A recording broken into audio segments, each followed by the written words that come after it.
ओम नमो वेंकटेशाय संन्यास तत्व वेदका संत्याग तत्व बोधका गोविंद गोविंद। त्यागाय सम्यग् हितदायकाय न्यासाय चापीह सुतारकाय अक्षाणि सम्यक् परिचोदयस्व चित्तन्तु बोधेन चलालयस्व అని అఖిలాండ కోటి బ్రహ్మాండ నాయకుడు దేవదేవుడు శ్రీ వెంకటేశ్వర స్వామి వారిని భక్తిగా ప్రార్థించుకుంటూ శ్రీకృష్ణ పరమాత్మ అనుగ్రహించిన శ్రీమద్ భగవద్గీత గ్రంథం యొక్క అధ్యయన కార్యక్రమాన్ని ఈ శుభ సాయంకాల వేళ మనం ప్రారంభించుకుందాము. ప్రారంభములో ఆచార్యుల వారితో కలిసి ప్రార్థనా శ్లోకాలను సంకల్పవాక్యాలను పఠించుకుని ఈ కార్యక్రమానికి శుభారంభం చేసుకుందాము.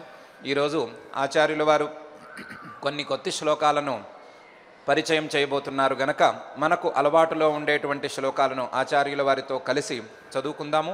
కొత్త శ్లోకాలను వారి నోటి ద్వారా విని పలికి ఈ కార్యక్రమానికి శుభారంభం చేసుకుందాము. ఓం నమో వెంకటేశాయ. శ్రీ గురు ప్రార్థన. గురుర్బ్రహ్మా గురుర్విష్ణుః గురుర్దేవో మహేశ్వరః గురుః సాక్షాత్ పరం బ్రహ్మ తస్మై శ్రీ గురవే నమః. శ్రీనివాస ప్రార్థన.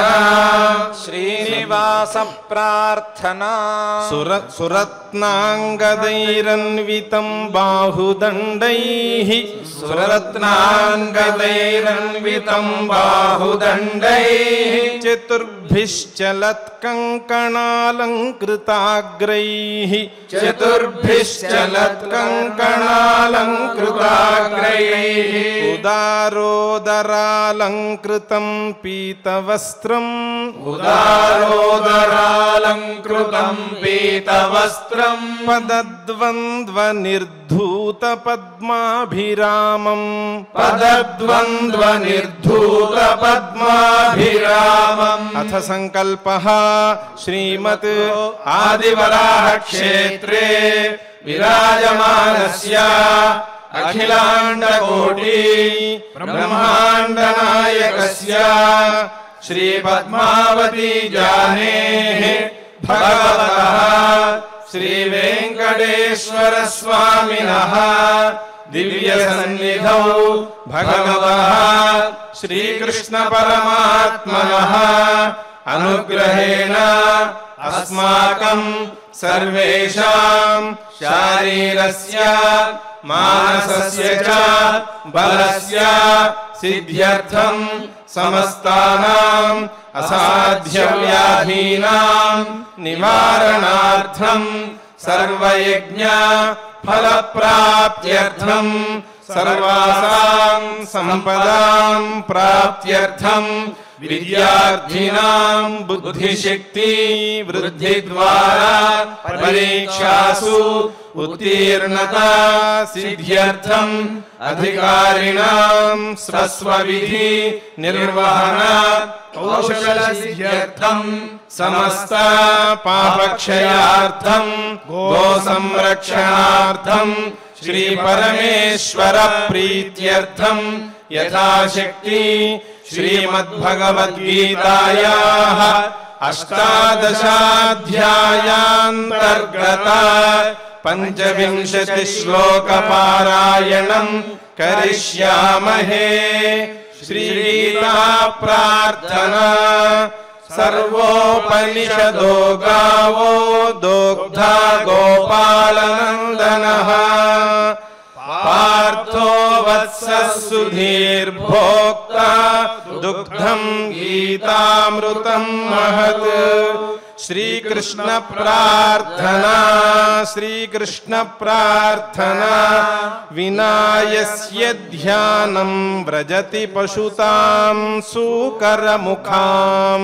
వినాయస్య ధ్యానం వ్రజతి పశుతాం సూకరముఖాం. వినాయస్య జ్ఞానం జనిమృతి భయం యాతి జనతా. వినాయస్య జ్ఞానం జనిమృతి భయం యాతి జనతా.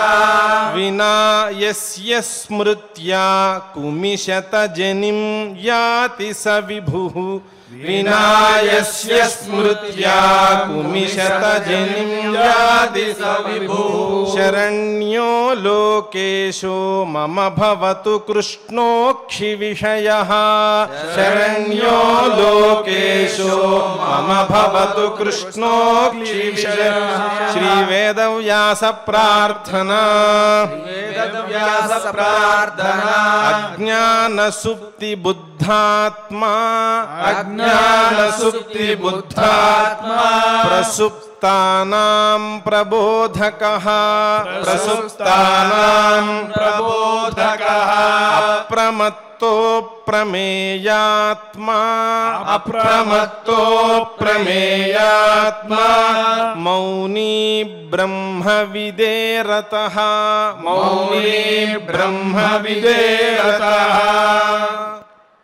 శ్రీ గురుభ్యో నమః. పరమాత్మ అర్జునుణ్ణి వ్యాజంగా చేసుకుని మనందరినీ కూడా సన్మార్గంలో ఉంచటం కోసం, మనందరినీ కూడా సరి అయినటువంటి తత్వజ్ఞానం వైపుగా మరల్చటం కోసం 17 అధ్యాయాల ఉపదేశం చేశాడు. అందులో ఒక అధ్యాయాన్ని విడిచిపెట్టుకున్నా సరే 16 అధ్యాయాల పాటు ఉపదేశం చేశాడు.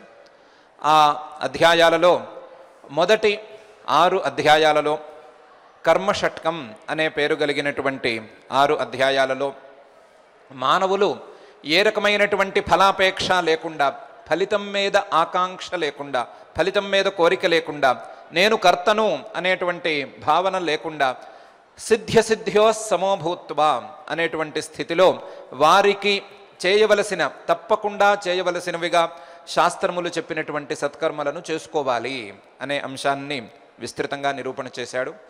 నిరూపణ చేసి 2వ 6 అధ్యాయాల భాగంలో భక్తి షట్కంలో పరమాత్మ యొక్క పరిచయాన్ని, పరమాత్మ స్వరూపాన్ని ఏ విధంగా అర్థం చేసుకోవచ్చు అనేటువంటి అంశాన్ని విస్తృతంగా చెప్పి అటువంటి పరమాత్మ స్వరూపం మీద ప్రీతి రూపమైనటువంటి భక్తిని పెంచుకోవలసిందిగా ఉపదేశం చేశాడు.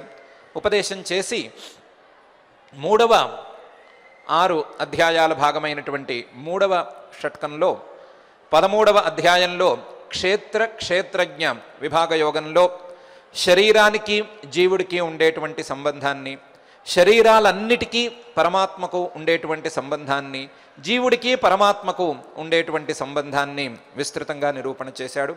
నిరూపణ చేసి 14వ అధ్యాయంలో గుణత్రయ విభాగ యోగంలో జీవులు లేదా జీవులలో ప్రధానమైనటువంటి మానవులు ఏ విధంగా సత్వము, రజస్సు, తమస్సు అనేటువంటి గుణాల యొక్క ప్రభావానికి లోనవుతున్నారు అనే విషయాన్ని నిరూపణ చేశాడు. అందులో సత్వం అనే గుణం యొక్క ప్రభావం ఏ విధంగా ఉంటుంది, రజోగుణం యొక్క ప్రభావం ఏ విధంగా ఉంటుంది, తమో గుణం యొక్క ప్రభావం ఏ విధంగా ఉంటుంది, ఆ గుణముల యొక్క ప్రభావం మానవ జీవితాల మీద, మానవుల యొక్క క్రియల మీద ఏ విధంగా ఉంటుంది అనే విషయాన్ని విస్తృతంగానే ఉపదేశం చేశాడు. ఉపదేశం చేసి 15వ అధ్యాయంలో ఈ గుణాలన్నిటికీ అతీతమైనటువంటి, ఈ గుణాలతో ఏమాత్రము సంబంధం లేనటువంటి పరమాత్మతత్వాన్ని పురుషోత్తముడుగా నిరూపించి ఇతర పురుషుల కంటే ఉత్తముడు అని, ఇతర వస్తువులు ప్రాపంచికమైనటువంటి విషయాల కంటే కూడా ఈ పరమాత్మే ఉత్తముడు అనే విషయాన్ని నిరూపణ చేశాడు. పురుషోత్తమ యోగం అని దానికి అందుకనే మనం పేరు కూడా పెట్టుకున్నాము. ఆ తరువాత 16వ అధ్యాయంలో దైవాసుర సంపద్ విభాగ యోగంలో దైవీ సంపదలు, ఆసురీ సంపదలు. దైవీ సంపదలు మానవులు అభివృద్ధి చేసుకోవలసినటువంటి సద్గుణాలు, అవి ఏ విధంగా ఉన్నాయి. ఆసురీ సంపదలు మానవులలో ఎంతో కొంత సహజంగానే ప్రాప్తమైనటువంటి దుర్గుణాలు, లేదా మానవులు తమ సంస్కారాలతో, కుసంస్కారాలతో తెచ్చుకున్నటువంటి దుర్గుణాలు, ఆ దుర్గుణాల యొక్క దుష్ప్రభావం, వాటిని తగ్గించుకోవలసినటువంటి ఆవశ్యకత అనేటువంటి అంశం మీద విస్తృతమైన వివరణను ఇచ్చాడు. దైవికమైనటువంటి సద్గుణాలను పెంచుకోమన్నాడు. ఆసురమైనటువంటి కేవలం మనకు మాత్రమే ఉపయోగిస్తాయి అనేటువంటి భ్రమలో ఉండి మనకు కూడా ఉపయోగించనటువంటి దుర్గుణాలన్నిటినీ విడిచిపెట్టుకోమని స్పష్టమైన సలహా ఇచ్చాడు. ఇచ్చి శ్రద్ధాత్రయ విభాగయోగం అనే పేరు కలిగినటువంటి 17వ అధ్యాయంలో మానవులకు అతి ప్రధానమైనటువంటి శ్రద్ధను సాత్విక శ్రద్ధ, రాజస శ్రద్ధ, తామస శ్రద్ధ అని 3 విధాలుగా విభాగం చేసి చూపించి ఆ శ్రద్ధతో చేసేటువంటి యజ్ఞ దాన తపస్సులన్నీ కూడా 3 విధాలుగా ఉంటాయి అనే విషయాన్ని నిరూపించి ఆ శ్రద్ధకు ముందుండేటువంటి సంస్కారాలకు వెనకాల ఉన్న ఆహారాలను కూడా 3 రకాలుగా విభాగం చేసి చూపించి శ్రద్ధతో చేసుకునేటువంటి పనులు ఏమైనా కాస్త ఇటు అటుగా ఉన్నట్లయితే వాటిని సరిచేయటానికి ఓం తత్ సత్ అనేటువంటి బ్రహ్మనామధేయాలను ఉపదేశం చేసి ఆ తప్పులు ఆ పొరపాటులు సమసిపోయేటట్టుగా ఒక వరాన్ని మనకు ప్రసాదించి ఏ మంచి పని చేసుకున్నా అది శాస్త్రవిహితమై ఉండాలి అనే అంశాన్ని జాగ్రత్తగా చూసుకోమని చెప్పాడు. దానితో పాటుగా అది పూర్తి స్థాయి సాత్వికమైనటువంటి శ్రద్ధతో నడిచేటట్లుగా చూసుకోమని సలహా ఇచ్చాడు. అలా కాకుండా అశ్రద్ధతో శాస్త్ర నిషిద్ధమైనటువంటి కర్మలను చేసే మాట అయితే వాటికి ఏ విధమైన ఫలితము ఉండదు. అశ్రద్ధయాకృతం అకృతం అనే విషయాన్ని స్పష్టంగానే చెప్పేశాడు. చెప్పిన తరువాత ఇంత ఉపదేశం సాగిన తరువాత అర్జునుడికి ఒక సందేహం ఏర్పడింది. ఆ సందేహాన్ని పరమాత్మకే వినిపించి ఆ పరమాత్మ ద్వారా సమాధానాన్ని పొందాలి అని అర్జునుడు భావించాడు. అటువంటి అర్జునుడి యొక్క సందేహాన్ని ప్రదర్శించేటువంటి శ్లోకంతో ఈ 18వ అధ్యాయం మోక్ష సన్యాస యోగం అనే పేరు కలిగినటువంటి అధ్యాయం ప్రారంభమవుతోంది. ఇది మనకు తెలిసినట్లుగా 18వ అధ్యాయం కాబట్టి చివరి అధ్యాయం కాబట్టి పరమాత్మ కూడా కాస్తంత ఉపసంహారం చేయాలి అనేటువంటి అభిప్రాయంలో ఉన్నాడు. ఉపసంహారం చేయటం అనేది పూర్తి చేయటం అనే అంశంతో మాత్రమే కాకుండా ఇన్ని అధ్యాయాల పాటు చేసినటువంటి ఉపదేశం యొక్క సారాన్ని మొత్తాన్ని ఈ అధ్యాయంలో గుచ్చి చూపించాలి అని కూడా పరమాత్మ అభిప్రాయపడుతున్నాడు. ఆ అభిప్రాయంతో ఉపదేశాన్ని చేయాలి అని పరమాత్మ ఉత్సుకపడుతున్నాడు.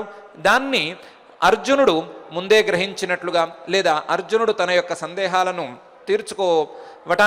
తీర్చుకోవటానికి పరమాత్మను ప్రశ్నిస్తున్నాడు. ఆ ప్రశ్న ఇలా ఉంది. అర్జున ఉవాచ సన్యాసస్య మహాబాహో తత్వమిచ్ఛామి వేదితుం త్యాగస్య చ హృషీకేశ పృథక్ కేశి నిషూదన అని. మహాబాహో, గొప్ప బాహువులు కలిగినటువంటి ఓ కృష్ణుడా, సన్యాసస్య తత్వం ఇచ్ఛామి వేదితుం. సన్యాసం అనేటువంటి పదం లేదా సన్యాసం అనేటువంటి క్రియ లేదా ఆ సన్యాస పదార్థం యొక్క తత్వాన్ని నేను తెలుసుకోవాలని కోరుకుంటున్నాను. సన్యాసస్య తత్వం వేదితుం ఇచ్ఛామి. కేవలం సన్యాసం యొక్క తత్వాన్ని మాత్రమే కాదు, త్యాగస్య చ, త్యాగం యొక్క తత్వాన్ని కూడా నేను తెలుసుకోవాలని కోరుకుంటున్నాను. సన్యాసస్య తత్వం ఇచ్ఛామి వేదితుం త్యాగస్య చ, త్యాగం యొక్క తత్వాన్ని కూడా తెలుసుకోవాలని కోరుకుంటున్నాను. త్యాగస్య చ హృషీకేశ. హృషీకం అనేటువంటి మనస్సును నియంత్రించగలిగినటువంటి సామర్థ్యం ఉన్నటువంటి ఓ కృష్ణుడా, హృషీకేశ. పృథక్, సన్యాసము త్యాగము అనేవి గనక రెండు వేరువేరు అయినట్లయితే వేరువేరుగా వాటి యొక్క తత్వాలను, రెండిటి తత్వాలను నేను తెలుసుకోగోరుతున్నాను. పృథక్ కేశి నిషూదన. కేశి అనేటువంటి రాక్షసుణ్ణి సంహరించినటువంటి ఓ కృష్ణుడా, నాకు ఈ విషయాలను చెప్పవలసింది. నేను ఇలా కోరుతున్నాను కాబట్టి నాకు ఈ ఉపదేశాన్ని చేయవలసింది అని అర్జునుడు ఈ శ్లోకంలో పరమాత్మను ప్రశ్నిస్తున్నాడు. అర్జునుడి యొక్క ప్రశ్నకు మూలం ఏమిటి, లేదా అర్జునుడి యొక్క ప్రశ్నకు ఇప్పుడు ఉండేటువంటి రెలవెన్స్ ఏమిటి, ఇప్పుడు ఏమి ప్రసక్తి, ఎందుకు ఈ సన్యాసము త్యాగము అనేటువంటి రెండు అంశాలను ఇక్కడికి తీసుకొచ్చి అర్జునుడు ప్రశ్నిస్తున్నాడు. ఇంతవరకు జరిగిందేమిటి, ఇప్పుడు అర్జునుడు ఈ ప్రశ్నను ఎందుకు వేస్తున్నాడు అని మనం ప్రశ్నించుకోవలసిన అవసరం తప్పకుండా ఉంది.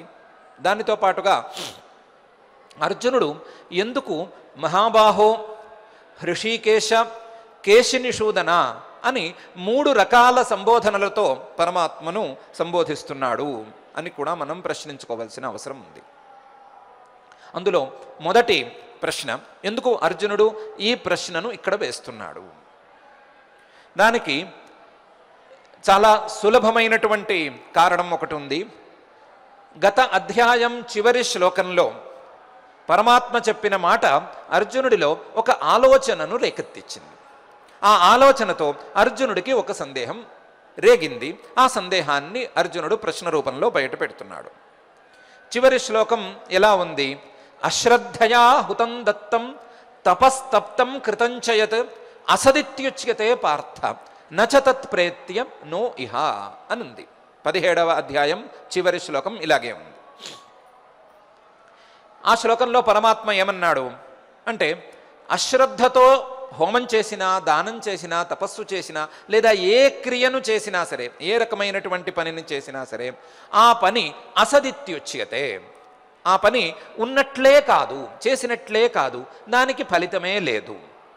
ఆ ఫలితం లేదు అనేది చాలా స్థిరమైనటువంటి విషయం. ఎందుకంటే నచ తత్ ప్రేత్య నో ఇహ, అది పైలోకంలోనూ ఫలితాలను ఇవ్వదు, ఈ లోకంలో కూడా ఫలితాన్ని ఇవ్వదు. ఏ రకమైనటువంటి ఫలితం అశ్రద్ధతో చేసేటువంటి పనికి లేదు. అశ్రద్ధతో చేసేటువంటి ఏ క్రియకు ఫలితము లేదు. అశ్రద్ధతో చేసేటువంటి వైదికమైన లేదా లౌకికమైనటువంటి ఏ మంచి పనికి కూడా ఫలితము లేదు అనే విషయాన్ని స్థిరంగా చెప్పేశాడు. ఇది విన్న తర్వాత అర్జునుడికి ఒక ఆలోచన వచ్చింది. ఏమని ఆలోచన? పరమాత్మ చెప్తున్నది అశ్రద్ధతో చేస్తే పనికి ఫలితం లేదు అని, శ్రద్ధతో చేసినట్లయితే ఫలితం ఉంటుంది. అందులోనూ ఆ శ్రద్ధ గనక తామస శ్రద్ధ, రాజస శ్రద్ధ కాకుండా సాత్వికమైనటువంటి శ్రద్ధ అయితే దానికి ఫలితం పరిపూర్ణంగా ఉంటుంది. అశ్రద్ధతో చేస్తే ఫలితం ఉండదు, అలాగే తామస శ్రద్ధతో చేసినా సరి అయిన ఫలితం దక్కదు. రాజస శ్రద్ధతో చేస్తే గనక అటు ఇటుగా ఉంటుంది, సాత్వికమైనటువంటి శ్రద్ధతో చేస్తే ఫలితం దక్కుతుంది అనే కదా ఈ గత అధ్యాయంలో పరమాత్మ చెప్పినటువంటి ఉపదేశం యొక్క సారం. లేదా చివరి శ్లోకంలో పరమాత్మ చూపించినటువంటి అంశం కూడా ఇంతే కదా. అశ్రద్ధతో చేస్తే ఫలితం లేదు, శ్రద్ధగా చేస్తే ఫలితం ఉంటుంది, ఇంతే కదా. ఈ నియమం దేనికి వర్తిస్తుంది?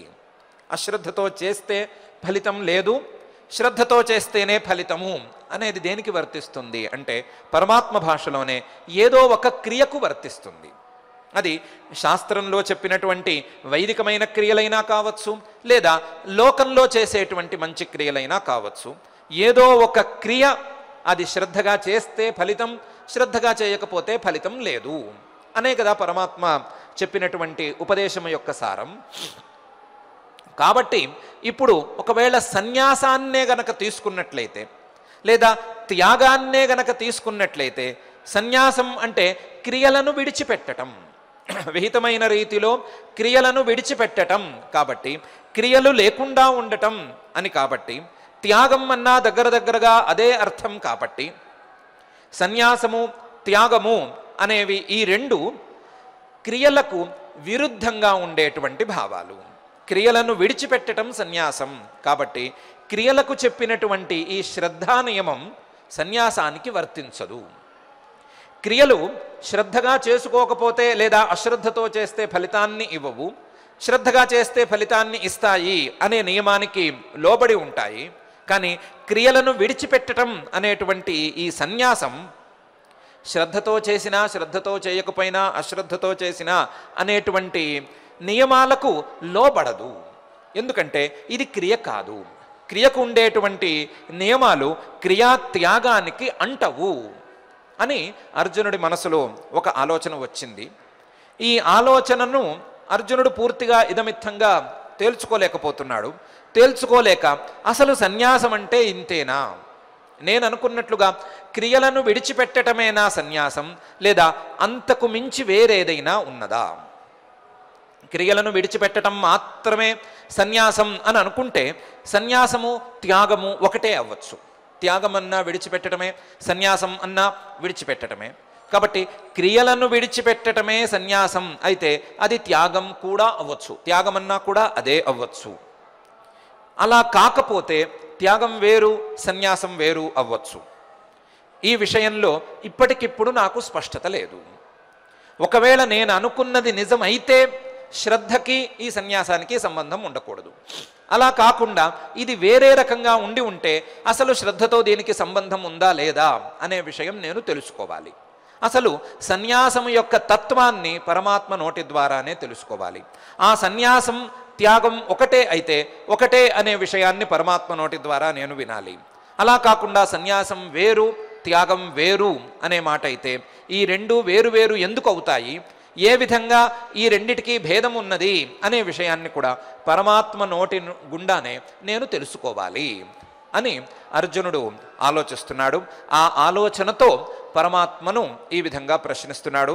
సన్యాసస్య మహాబాహో తత్వమిచ్ఛామి వేదితుం త్యాగస్య చ హృషీకేశ పృథక్ కేశి నిషూదన అని. సన్యాసం యొక్క తత్వాన్ని చెప్పవలసింది. సన్యాసము త్యాగము ఒకటే అయితే గనక ఇదే సన్యాసము యొక్క తత్వం అని చెప్పవలసింది. అలా కాకుండా సన్యాసం వేరు త్యాగం వేరు అనే మాట అయితే పృథక్, ఈ రెండిటికీ ఉండేటువంటి వైలక్షణ్యాన్ని, ఈ రెండిటికీ ఉండేటువంటి తేడాని, వీటన్నిటినీ కూడా నాకు చెప్పవలసింది. మొత్తం మీద సన్యాస త్యాగాల గురించినటువంటి తత్వాన్ని నాకు ఉపదేశించవలసింది అని అర్జునుడు ప్రశ్నిస్తున్నాడు.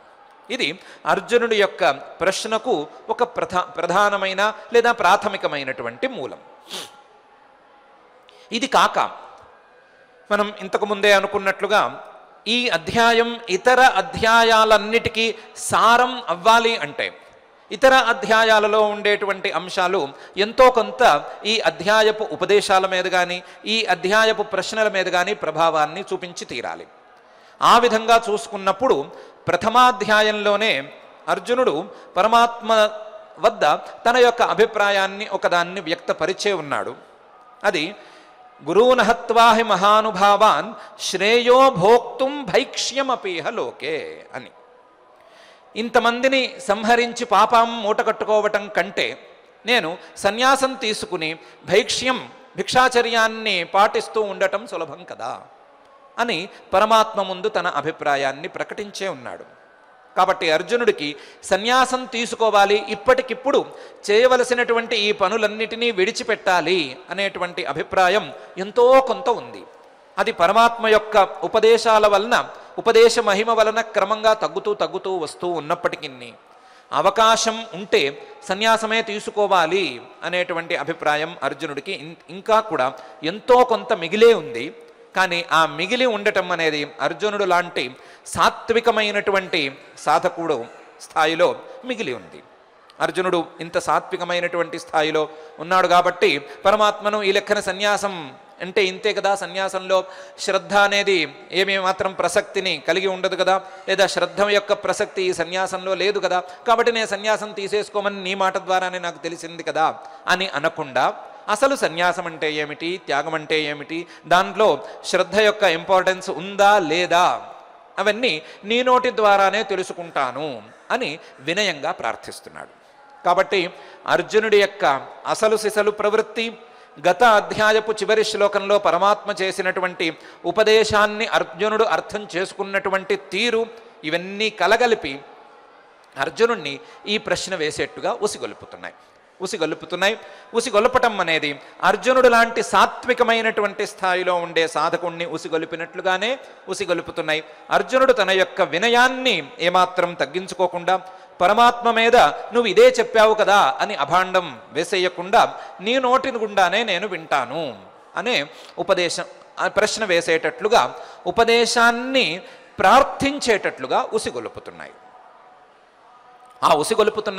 అర్జునుడి యొక్క సాత్వికమైనటువంటి స్థాయి సరి అయిన రీతిలో ఉన్నది అని మనకు తెలియచెప్పటానికి అర్జునుడు చేస్తున్నటువంటి 3 సంబోధనలు కూడా మనకు సహాయంగా నిలుస్తున్నాయి.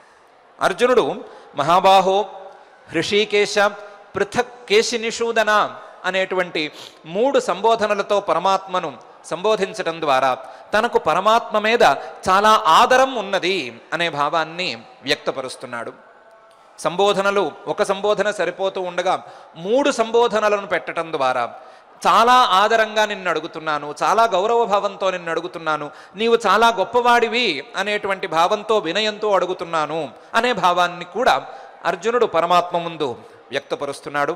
అందులోనూ అర్జునుడు వేసినటువంటి విశేషణాలు తన యొక్క స్థాయిని వెల్లడించేట్లుగానే జాగ్రత్తగానే వేసుకున్నట్లుగా మనకు కనిపిస్తున్నాయి. మొదలు మహాబాహో అని ఒక సంబోధన చేశాడు.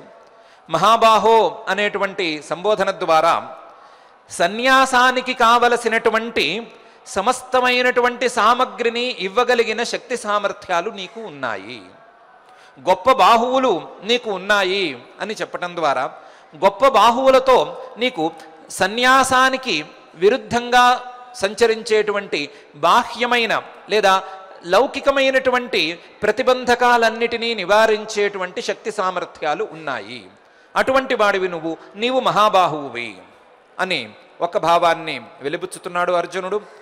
రెండవ విశేషణం లేదా రెండవ సంబోధనలో హృషీకేశ అనేటువంటి సంబోధనలో మానవులకు ప్రధానమైనటువంటి మానవుల యొక్క ఇంద్రియాలను నియంత్రించేటువంటి మనస్సు అనేటువంటి ఇంద్రియానికి ఈశ్వరుడివి లేదా మనస్సు అనేటువంటి ఇంద్రియాన్ని నియంత్రించగలిగినటువంటి సామర్థ్యం కలిగిన వాడివి అని చెప్పటం ద్వారా సన్యాసానికి ప్రధానమైనటువంటి మనస్సును నీవు సరియైన రీతిలో అనుగ్రహించగలవు.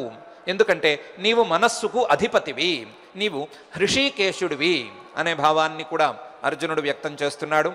దీనితో పాటుగా కేశి నిషూదన అనేటువంటి వాక్యంతో కూడా అర్జునుడు పరమాత్మ మీద తనకుండేటువంటి గౌరవభావాన్ని, పరమాత్మను తాను సంబోధించడం ద్వారా పరమాత్మకు తెలియజెప్పదలుచుకున్నటువంటి అంశాన్ని చెప్తున్నాడు.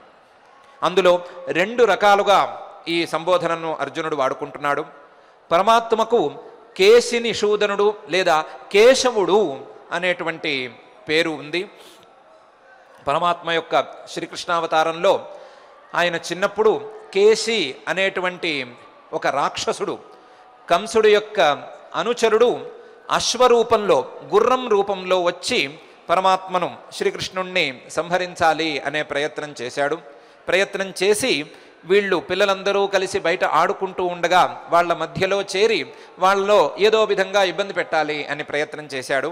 పరమాత్మ ఆ కేశి అనేటువంటి రాక్షసుణ్ణి 4 కాళ్ళు 2 చేతులతో జాగ్రత్తగా పట్టుకుని గిరగిరా తెప్పి అవతలకి పారవేశాడు. సుమారుగా చాలా దూరం 200 మూరల దూరంలోనో ఎక్కడో ఈ కేశి అనేటువంటి రాక్షసుడి యొక్క శరీరం పడింది. ఆ తర్వాత కూడా ఆ రాక్షసుడి దగ్గరికి వెళ్ళి అతని నోటిలో చేయి పెట్టి అతన్ని సంహరించాడు అని శ్రీకృష్ణ లీలలో మనకు తెలుస్తూ వస్తోంది. కాబట్టి కేశి అనేటువంటి రాక్షసుడిని సంహరించిన వాడివి నువ్వు, మానవులలో ఉండేటువంటి రాక్షస ప్రవృత్తులను సంహరించగలిగిన వాడివి నువ్వు. కాబట్టి రాక్షస ప్రవృత్తులు లేకుండా ఉండవలసినటువంటి సన్యాసం అనేటువంటి దాన్ని ఇవ్వగలిగిన సామర్థ్యం నీకు ఉన్నది అని స్పష్టంగానే ఒకవైపు చూపిస్తున్నాడు. మరొక వైపు సన్యాసంలో ప్రధానమైనటువంటి ఇంద్రియ నిగ్రహాన్ని ప్రసాదించగలిగినటువంటి సామర్థ్యం కూడా నీకు ఉన్నది. ఇంద్రియాల యొక్క రాక్షస ప్రవృత్తులను నిగ్రహించేటువంటి సామర్థ్యం నీకు ఉన్నది అనే అంశాన్ని కూడా కేశి నిషూదన అనే సంబోధన ద్వారా అర్జునుడు చూపిస్తున్నాడు. కేశి అంటే మనం ఇప్పుడే చెప్పుకున్నటువంటి కథలో అశ్వరూపాన్ని గుర్రం రూపాన్ని ధరించినటువంటి రాక్షసుడు అనే అర్థం గనక చెప్పుకున్నట్లయితే ఇంద్రియాలకు గుర్రములలాగా నియంత్రించలేనటువంటి లేదా నియంత్రించటానికి వీలు లేనటువంటి శక్తి సామర్థ్యాలు లేదా ఇష్టం వచ్చినట్లు పరిగెత్తే స్వభావం ఉంటుంది అనే విషయాన్ని మనం ఇంతకుముందు చాలాసార్లే చెప్పుకున్నాం. కాబట్టి ఇంద్రియాలు గుర్రాల వంటివి. గుర్రాల వంటి ఇంద్రియాలను నియంత్రించగలిగేటువంటి లేదా గుర్రాల వంటి ఇంద్రియాలలో ఉండే రాక్షస ప్రవృత్తులను నియంత్రించగలిగినటువంటి సామర్థ్యం నీకు ఉన్నది. రాక్షస ప్రవృత్తులను ఇంద్రియాల నుండి వేరు చేసి ఇంద్రియాలను సరి అయిన దారిలో పెట్టగలిగినటువంటి సామర్థ్యం నీకు ఉన్నది. అలాంటి అనుగ్రహ సామర్థ్యం నీకు ఉన్నది. కాబట్టి నీ అనుగ్రహం ఉన్నట్లయితే బాహ్యమైనటువంటి ఏ ఆటంకాలు సన్యాసానికి ఉండబోవు. ఇంద్రియాల ద్వారా, ఇంద్రియాల యొక్క రాక్షస ప్రవృత్తుల ద్వారా వచ్చేటువంటి ఆటంకాలేవి సన్యాసానికి ఉండబోవు. అలాగే మానసికమైనటువంటి ఆటంకం కూడా సన్యాసానికి ఉండబోదు. కాబట్టి సన్యాసాన్ని నియంత్రించగలిగిన లేదా సన్యాసాన్ని అనుగ్రహించగలిగిన, సన్యాసాన్ని నిలబెట్టగలిగినటువంటి సామర్థ్యం నీకు ఉన్నది. కాబట్టి నువ్వు మహాబాహువువి, నీవే హృషికేశుడివి, నీవు కేశి నిషూదనుడివి. కాబట్టి నీకు సన్యాసాన్ని నిలబెట్టి సన్యాసంలో మానవుణ్ణి పైకి తీసుకువెళ్ళగలిగినటువంటి సామర్థ్యం ఉన్నది. అటువంటి వాడిని నేను నిన్ను ప్రార్థిస్తున్నాను. ఇటువంటి వాడిని సన్యాసం యొక్క తత్వాన్ని బోధించి నన్ను సన్యాసంలో నిలబెట్టవలసింది అని నేను నిన్ను ప్రార్థిస్తున్నాను అనేటువంటి భావాన్ని కూడా అర్జునుడు వ్యక్తీకరణం చేస్తున్నాడు.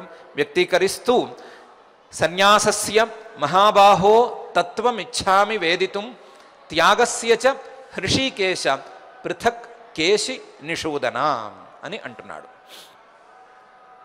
పరమాత్మకు అర్జునుడి యొక్క ప్రశ్న, ఈ ప్రశ్న వెనకాల ఉండేటువంటి మూలం లేదా పరమ మూలం ఇవన్నీ అర్థమయ్యి అర్జునుడు ఏ అభిప్రాయంతో ఈ ప్రశ్న వేస్తున్నాడు అనే విషయాన్ని ఒకసారి పరమాత్మ మనసులో ఆలోచించుకున్నాడు.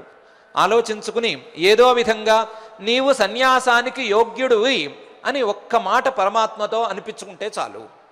సన్యాసానికి నీవు యోగ్యుడివే అని పరమాత్మ గనక అన్నట్లయితే వెంటనే సన్యాసం పుచ్చేసుకోవచ్చు, ఉన్న పనిని విడిచిపెట్టేయచ్చు, ఈ పనిలో ఉండేటువంటి దోషాలన్నిటినీ వారించుకోవచ్చు అని అర్జునుడు అభిప్రాయపడుతున్నాడు. దానికి తగ్గట్లుగా దైవాసుర సంపద్విభాగ యోగంలో మాశుచ సంపదం దైవీం అభిజాతోసి భారత అని నేనే అన్న మాటను అర్జునుడు గుర్తుపెట్టుకున్నాడు. దైవాసుర సంపదలను గురించి చెప్పేటప్పుడు నీకు ఆసుర సంపదలేమీ లేవు, నీకు దైవీ సంపదలే ఉన్నాయి.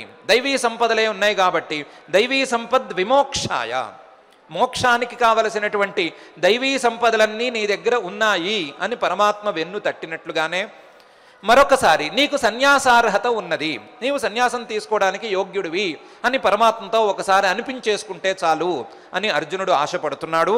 కానీ ఇప్పటికిప్పుడు అర్జునుడికి సన్యాసం పుచ్చుకునేందుకు యోగ్యత లేదు. ఇప్పటికిప్పుడు అర్జునుడు తన కర్తవ్యాన్ని విడిచిపెట్టి వెళ్లేందుకు అనుమతి లేదు అనే విషయాన్ని అర్జునుడికి సరి అయిన రీతిలో తెలియచెప్పాలి. అలాగే అర్జునుడు అడిగినట్లుగానే సన్యాసానికి త్యాగానికి ఉండేటువంటి భేదాన్ని, ఈ రెండిటికి మధ్య ఉండేటువంటి ఏకత్వాన్ని, వీటన్నిటినీ కూడా సరి అయిన రీతిలో ఉపదేశం చేసి అర్జునుణ్ణి సరి అయినటువంటి సన్యాసతత్వాన్ని తెలుసుకునేవాడిగా చేయాలి. చేసి సన్యాసానికి అర్హుడినా కానా అనే విషయాన్ని అర్జునుడే తెలుసుకునేటట్లుగా చేయాలి అని పరమాత్మ ఆలోచించాడు. ఆలోచించి తన సమాధానాన్ని ఇలా ప్రారంభించాడు. శ్రీ భగవానువాచ కామ్యానాం కర్మణాం త్యాగం సన్యాసం కవయో విదుః సర్వకర్మ ఫలత్యాగం ప్రాహుస్త్యాగం విచక్షణా అని. ఓ అర్జునుడా, నువ్వు అడిగినట్లుగా సన్యాసం, ఆ సన్యాసం యొక్క తత్వం, త్యాగం యొక్క తత్వం రెండిటినీ జాగ్రత్తగా చెప్తాను, నువ్వు జాగ్రత్తగా విను. కామ్యానాం కర్మణాం న్యాసం సన్యాసం కవయో విదుః. కవయః పండితులు, కామ్యానాం కర్మణాం న్యాసం, కామ్యానాం అంటే ఏదో ఒక కోరికను తీర్చుకోవటానికి శాస్త్రంలో చెప్పబడినటువంటి కామ్య కర్మల యొక్క, కామ్యానాం కర్మణాం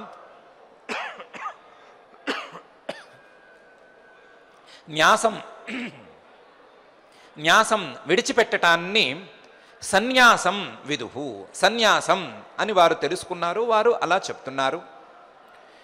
త్యాగం అంటే ఏమిటి అంటే సర్వకర్మ ఫలత్యాగం, అన్ని కర్మల యొక్క ఫలాలను విడిచిపెట్టటం, సర్వకర్మ ఫల త్యాగం. ప్రాహు త్యాగం విచక్షణాః, విచక్షణ కలిగినటువంటి లేదా వివేకం కలిగినటువంటి ఈ పండితులు సర్వకర్మ ఫలత్యాగాన్ని త్యాగం అని అంటున్నారు. వారు అంటున్నారు అని మాత్రమే కాదు, ప్రాహు సరిగ్గానే అంటున్నారు. వారు అన్నమాట సరిగ్గానే ఉన్నది. ఏమి సరిగ్గానే ఉన్నది అంటే కామ్యానాం కర్మణాం త్యాగం సన్యాసం కవయో విదుహు అనే మాట సరిగ్గానే ఉన్నది.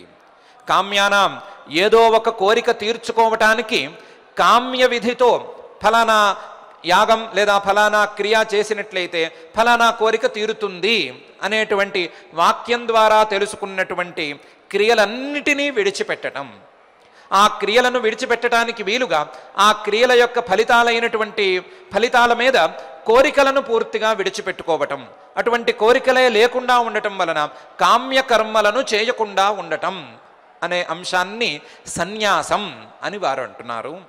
కామ్యానాం కర్మణాం న్యాసం సన్యాసం కవయో విదుహు. దానికి వ్యతిరేకంగా లేదా దానికి కొంచెం తేడాగా నిత్య నైమిత్తిక కర్మల యొక్క ఫలితాలను పూర్తిగా విడిచిపెట్టుకోవటం, సర్వ కర్మ ఫలత్యాగం త్యాగం ప్రాహు, త్యాగం అని చెప్తున్నారు. కామ్యకర్మలను విడిచిపెట్టడం సన్యాసమైతే నిత్యకర్మల యొక్క ఫలితాలను నైమిత్తిక కర్మల యొక్క ఫలితాలను విడిచిపెట్టడం త్యాగం అవుతుంది. సన్యాసం త్యాగం అనేవి ఈ రెండు వేరుగా ఇలా ఉన్నాయి అనే విషయాన్ని పండితులు చెప్తున్నారు. విచక్షణ కలిగినటువంటి వారు, వివేకం కలిగినటువంటి వారు వీవి చెప్తున్నారు. వారు చెప్తున్నటువంటి విషయం సరిగ్గానే ఉన్నది అని పరమాత్మ ప్రాథమికంగా ఒక సమాధానం చెప్తున్నాడు. ఏమని చెప్తున్నాడు అంటే, మొత్తం కర్మలను 3 రకాలుగా విభాగం చేసుకున్నటువంటి విషయం అందరికీ తెలిసిందే కదా. ఒకటి నిత్యకర్మ, అంటే మానవుడు జీవించి ఉన్నంత మాత్రాన, మానవుడు ఆయా జన్మలను పొందినంత మాత్రాన చేయవలసినటువంటి కర్మ నిత్యకర్మ అని తెలిసిందే కదా. నైమిత్తిక కర్మ ఏదో ఒక సందర్భంలో ఆయా కాలాలను బట్టి ఆయా సందర్భాలను బట్టి చేయవలసినటువంటి కర్మ అనేటువంటి మాట కూడా తెలిసిందే కదా. ఈ రెండు కాక ఈ రెండిటిని మించి ఏదో ఒక కోరిక తీరటానికి ఫలానా క్రతువు చేసుకున్నట్లయితే ఫలానా కోరిక తీరుతుంది అని వేదవాక్యాలు చెప్పినటువంటి క్రియలను లేదా కర్మలను కామ్యకర్మలు అంటారు అని తెలిసిందే కదా. వాటిని 2గా విభాగం చేసుకున్నట్లయితే కామ్యకర్మలు కాని కర్మలు, అంటే నిత్య నైమిత్తిక కర్మలు అని 2గా విభాగం చేసుకున్నట్లయితే అందులో కామ్యకర్మలను పూర్తిగా విడిచిపెట్టడం, కామ్యకర్మలను అసలు కోరికలే లేకపోవటం వలన, తీర్చుకోవలసినటువంటి అవసరం లేకపోవటం వలన చేయకుండా ఉండటం, ఏదో ఒక కోరికతో చేయవలసినటువంటి ఏ పనిని చేయకుండా ఉండటం అనే దాన్ని సన్యాసం అని అర్థం చేసుకోవచ్చు. అలా కాకుండా చేసి తీరవలసినటువంటి పనులను మాత్రం చేసుకుంటూ, చేసి తీరవలసినటువంటి శాస్త్రం మనకు చెప్పినటువంటి పనులను మాత్రం చేసుకుంటూ వాటి యొక్క ఫలితాలను మాత్రం ఆశించకుండా ఉండటం, వాటి యొక్క ఫలితాలను విడిచిపెట్టేయటం అనేదాన్ని త్యాగంగా అర్థం చేసుకోవచ్చు. ఈ రెండిటిలోనూ ఉండేటువంటి తేడా ఇంతే.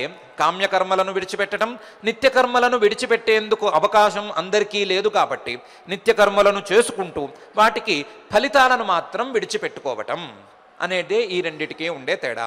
సన్యాసం అంటే కామ్యకర్మలను చేయకుండా ఉండటం, త్యాగం అంటే నిత్యకర్మలకు ఫలితాలను ఆశించకుండా ఉండటం, ఫలితాలను ఆశించకుండా నిత్యకర్మలను చేయటం అనే అంశాన్ని, ఈ తేడాన్ని సరి అయిన రీతిలో వారు చెప్తున్నారు. చెప్పిన దాన్ని సరి అయిన రీతిలోనే అర్థం చేసుకోవచ్చు అని పరమాత్మ అంటున్నాడు. అనటంతో పాటుగా ఇందులో రెండిట్లోనూ విడిచిపెట్టడమే సమానంగా ఉన్నది కదా.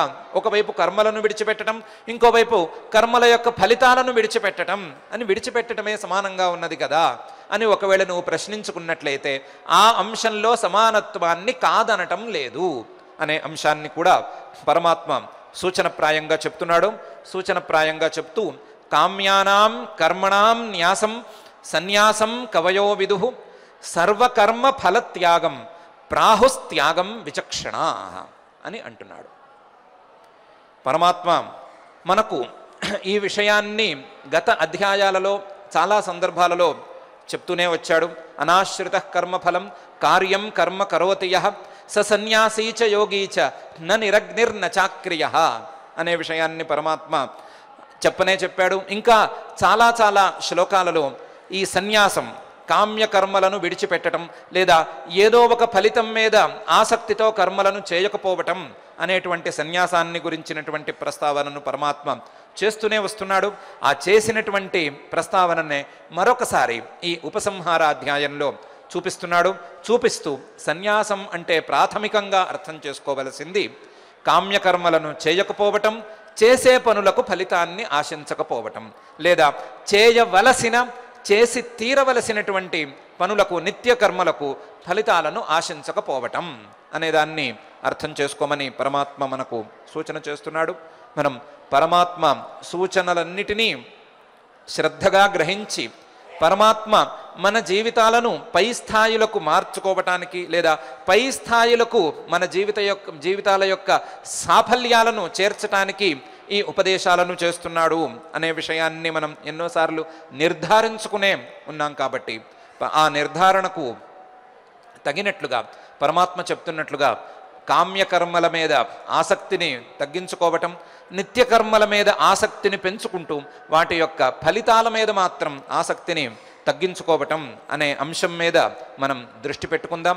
మనం దృష్టి పెట్టి ఈ అంశాన్ని సాధించి కామ్యకర్మలను దూరంగా ఉంచి నిత్యకర్మలను నైమిత్తిక కర్మలను ఫలితం మీద ఆసక్తి లేకుండా చేసేటట్లుగా మన మనస్సులలో ఉండి హృషికేశుడుగా ఉండి ప్రోత్సహించవలసిందిగా ఆ అఖిలాండకోటి బ్రహ్మాండ నాయకుడు దేవదేవుడు శ్రీ వెంకటేశ్వర స్వామి వారిని భక్తిగా ప్రార్థించుకుందాం. ఆ ప్రార్థనతో ఈరోజు పారాయణ కార్యక్రమాన్ని ప్రారంభించుకుందాం.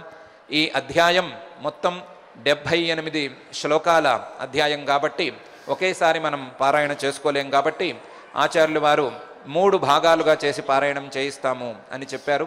అందులో మొదటి భాగంలో 25 శ్లోకాలను వారు ఎంపిక చేశారు.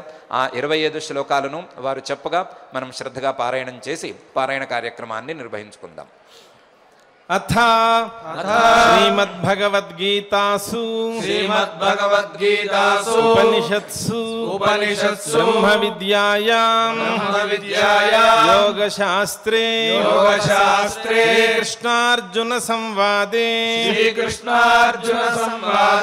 మోక్ష సన్యాస యోగ నామక మోక్ష సన్యాస యోగ అష్టాదశాధ్యాయాంతర్గత శ్లోకాః అష్టాదశాధ్యాయాంతర్గత శ్లోకాః.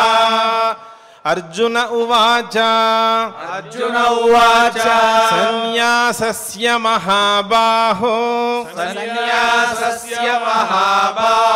తత్వమిచ్ఛామి వేదితుం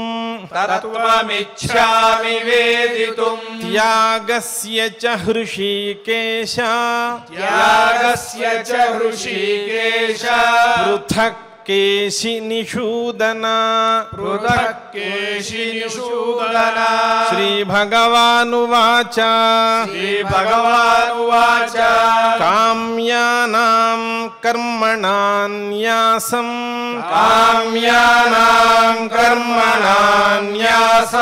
సన్యాసం కవయో విదుః సర్వకర్మ ఫలత్యాగం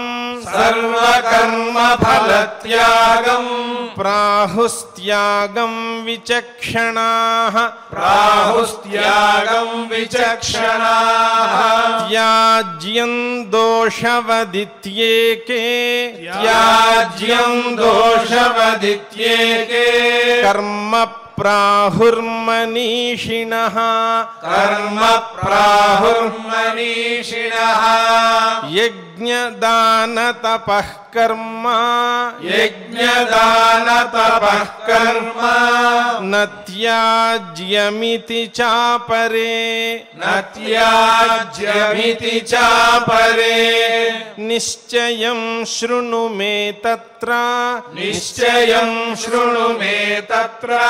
త్యాగే భరత సత్తమా త్యాగో హి పురుష వ్యాఘ్ర త్రివిధ సంప్రకీర్తితః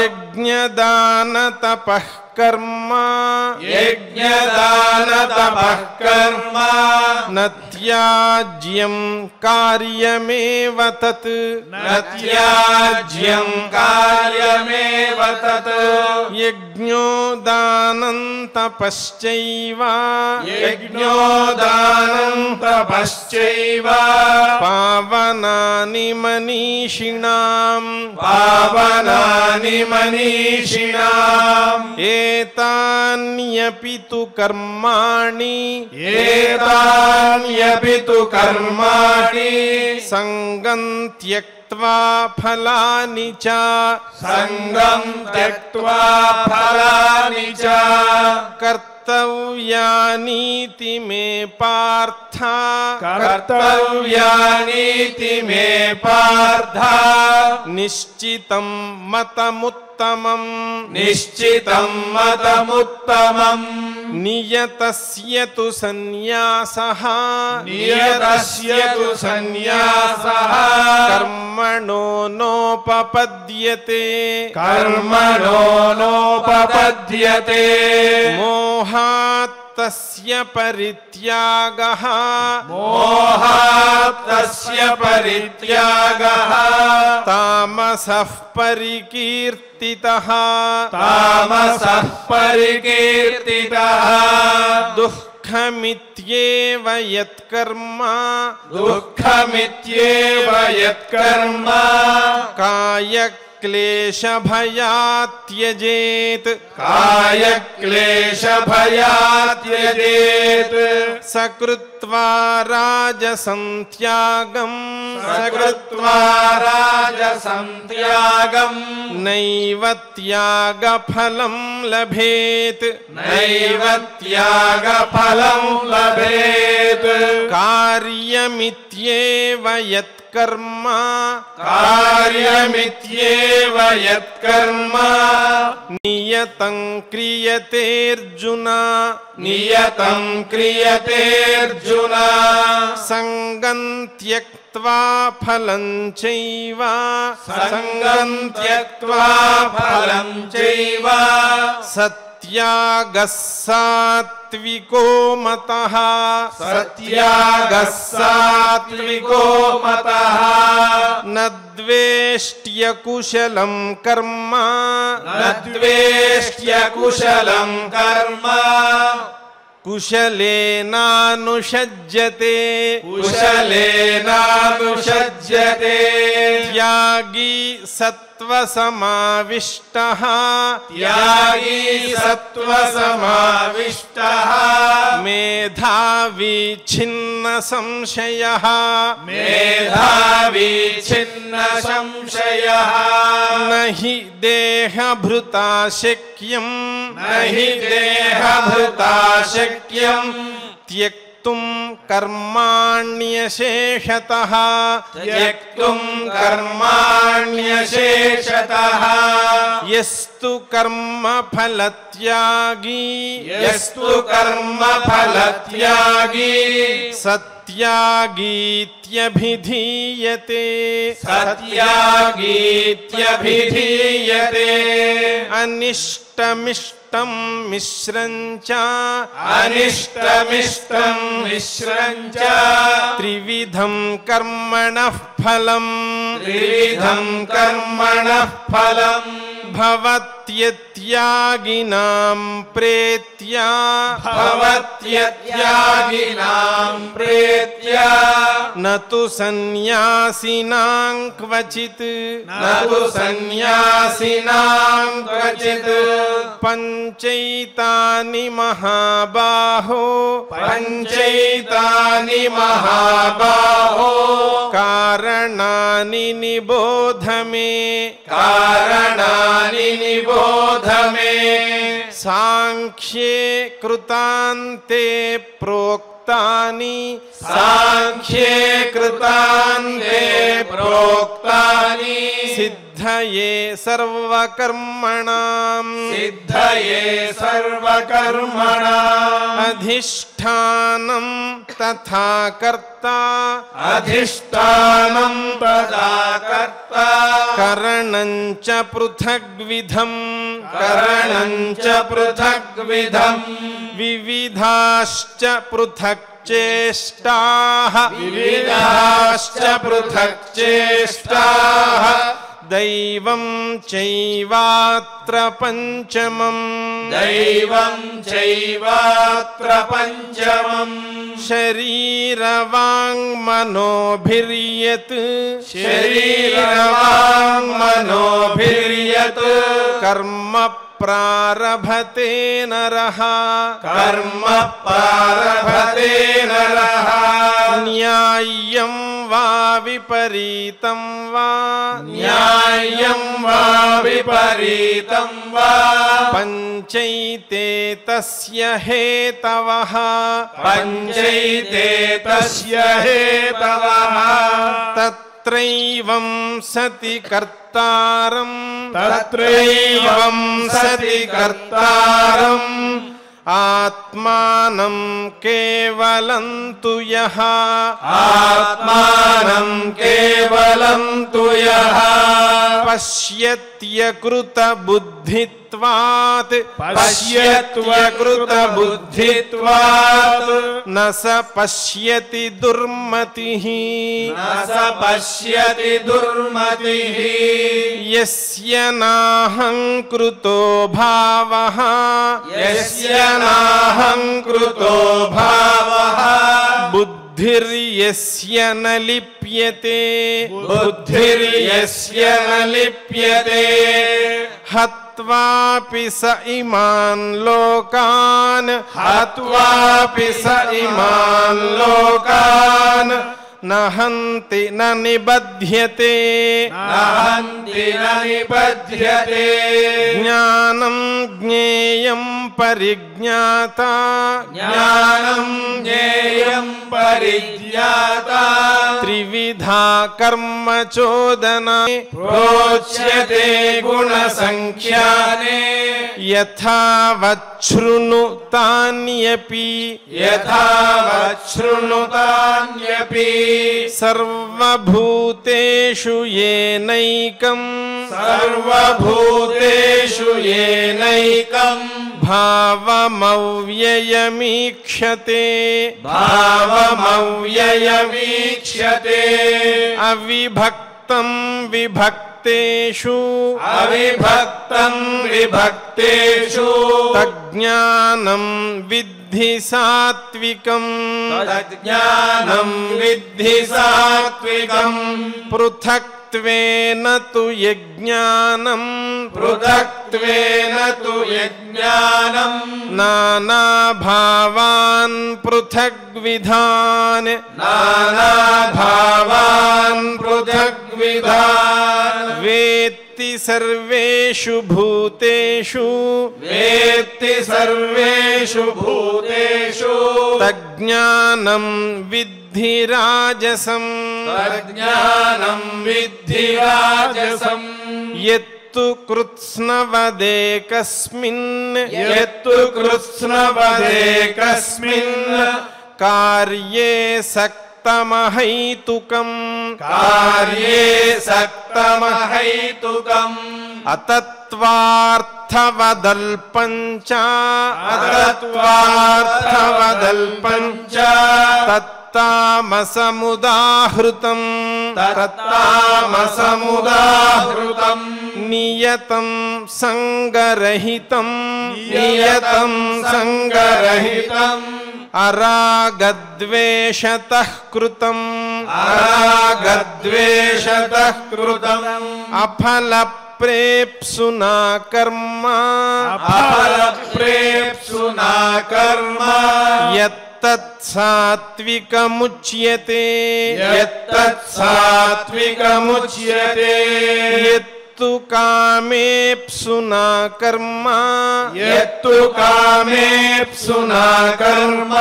साहंकारेण वा पुनः साहंकारेण वा पुनः क्रियते बहुलायासं क्रियते बहुलायासं तद्राजसमुदाहृतम् तद्राजसमुदाहृतम् अनुबन्धं क्षयं हिंसाम् अनुबन्धं क्षयं हिंसाम् अनपेक्ष्य च पौरुषम् अनपेक्ष्य च पौरुषम् मोहादारभ्यते कर्म मोहादारभ्यते कर्म यत्तत्तामसमुच्यते यत्तत्तामसमुच्यते इति श्रीमद्भगवद्गीतासु इति श्रीमद्भगवद्गीतासु उपनिषत्सु उपनिषत्सु ब्रह्मविद्यायां ब्रह्मविद्यायां योगशास्त्रे योगशास्त्रे श्रीकृष्णार्जुनसंवादे श्रीकृष्णार्जुनसंवादे मोक्षसन्न्यासयोगनामक अष्टादशाध्यायान्तर्गतश्लोकाः अष्टादशाध्यायान्तर्गतश्लोकाः 18వ అధ్యాయంలో మోక్ష సన్యాస యోగం అనేటువంటి పేరు కలిగినటువంటి ఈ అధ్యాయంలో మొదటి 25 శ్లోకాలను శ్రద్ధగా పారాయణం చేసుకున్నాం. ఇప్పుడు శ్రీకృష్ణ నామావళితో నామ సంకీర్తన కార్యక్రమాన్ని నిర్వహించుకుందాం.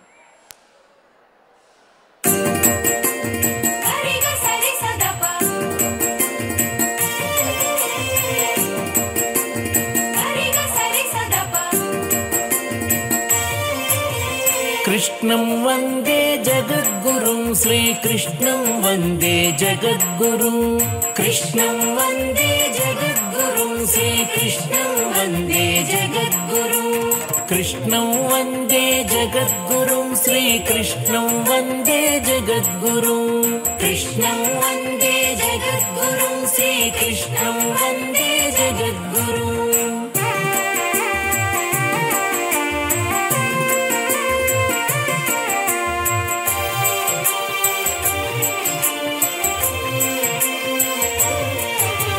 श्रीनिवास हरि कृष्ण कृष्ण श्रीकर शुभकर कृष्ण कृष्ण श्रीनिवास हरि कृष्ण कृष्ण श्रीकर शुभकर कृष्ण कृष्ण श्रितजनपालक कृष्ण कृष्ण श्री सति रमण कृष्ण कृष्ण श्रितजनपालक कृष्ण कृष्ण श्री सति रमण कृष्ण कृष्ण कृष्णं वन्दे जगद्गुरुं श्रीकृष्णं वन्दे जगद्गुरुं कृष्णं वन्दे जगद्गुरुं श्रीकृष्णं वन्दे जगद्गुरुं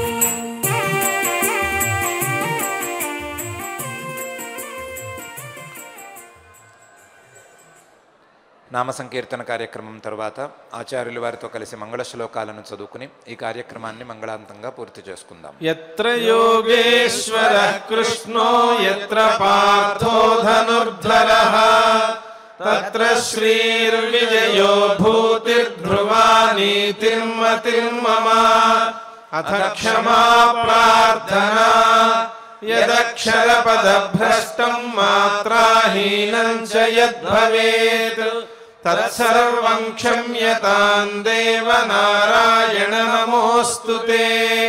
अथ भगवत्समर्पणम् कायेन वाचा मनसेन्द्रियैर्वा बुद्ध्यात्मना वा प्रकृते स्वभावात् करोमि यद्यत् सकलं परस्मै नारायणायेति समर्पयामि. अथ लोकक्षेम प्रार्थना सर्वे भवन्तु सुखिनः सर्वे सन्तु निरामयाः सर्वे भद्राणि पश्यन्तु मा कश्चित् दुःखभाग् भवेत्.